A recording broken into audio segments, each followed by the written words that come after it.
Hello guys, welcome back to my Radhika kitchen. আমি প্রিয়াঙ্কা আপনাদের সাথে আবারও একটা নতুন রেসিপি নিয়ে চলে এসেছি। তো চলকে বুঝতেই পারছেন যে এটা কি।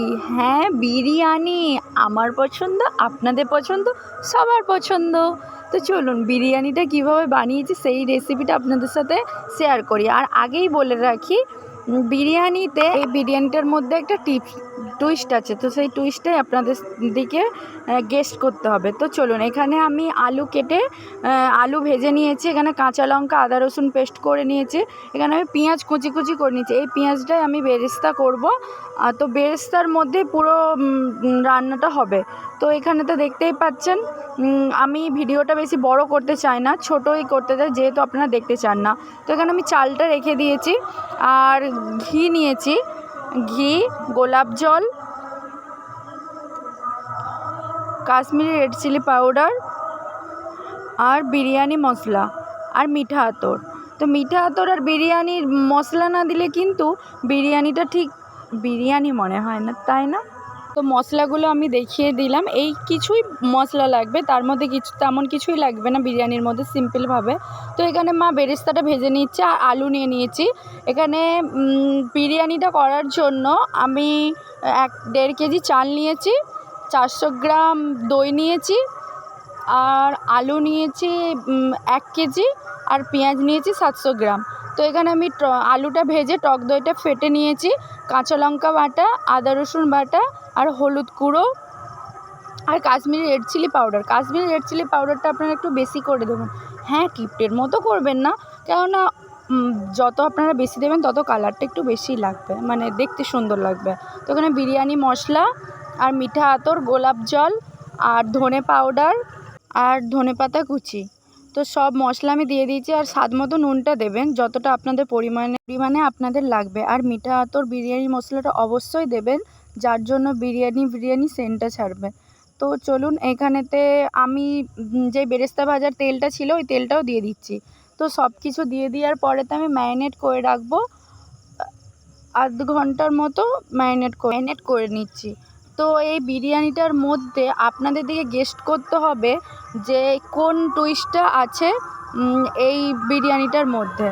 তো আমাদের ম্যারিনেট হয়ে গেছে, 30 মিনিটের মতো ম্যারিনেট করে নিয়েছি। এরপর যে তেলটা আমি বেরেস্তা ভাজার যে তেলটা ছিল ওই তেলটার মধ্যে দিয়ে ভালোভাবে আমি নেড়ে চেড়ে নিচ্ছি।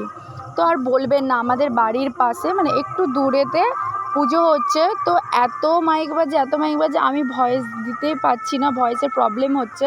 সেজন্য আপনারা ভাববেন না যে আমি এত জোরে জোরে বলছি। তো আমি এখানে ভালোভাবে নেড়েচেড়ে নেওয়ার পরেতে মানে 4 মিনিট লো ফ্লেমে নেড়েচেড়ে নিয়ে জল দিয়ে দিয়েছি, যাতে আলুগুলো ভালোভাবে ভেতর থেকে হয়ে যায়, যাতে কাঁচা না থাকে। আর ওপর দিয়ে আমি ধনেপাতা কুচি দিয়ে ঢাকা দিয়ে রেখেছিলাম। দিয়ে এরপর আমি এখানে চালটা সেদ্ধ করে নেব।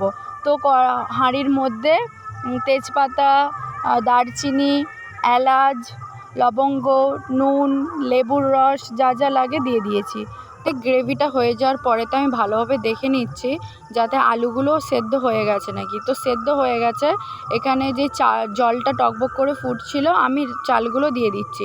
তো চালটা হয়ে যাওয়ার পরেতে 10 মিনিটের মতো চালটা হয়ে যাওয়ার পরেতে আমাদের রাইসটা হয়ে গেছে। তো রাইসটা আমরা গ্রেভির ওপরে দিয়ে দিচ্ছি, যাতে মানে বিরিয়ানির লেয়ারটা সাজিয়ে নিচ্ছি। এরপর ঘি দিয়ে দিচ্ছি, ঘি আর হচ্ছে দুধের সাথে আপনারা কেশর দিতে পারেন, আমরা কেশর দিইনি। তো এখানে গোলাপ জল আর মিঠা আতরটা মা দিয়ে দিয়েছে, আর 1 চামচ বড় চামচের বিরিয়ানি মশলা, বেরেস্তা, ধনেপাতা কুচি দিয়ে ঢেকে উনুনে বা আমরা উনুনে বানিয়েছি, উনুনে বা গ্যাসের মধ্যে 15 মিনিটের মতো রেখে দেবেন। 15 মিনিট হয়ে যাওয়ার পরেতে নামিয়ে নিয়েছি। হ্যাঁ, তো দেখুন ফাইনাল লুকটা কেমন হয়েছে।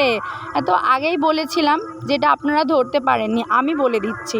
আপনারা সবসময় ইন্ডিয়া গেট বা অন্য রাইসের বিরিয়ানি খেয়েছেন, তো এটা ছিল আমাদের গোবিন্দভোগ চালের বিরিয়ানি। হ্যাঁ, তো কি ভাবছেন গোবিন্দভোগ চাল দিয়েও বিরিয়ানি হয়? তো আর ভাববেন না বেশি, চলুন বানিয়ে নিন ঝটপট।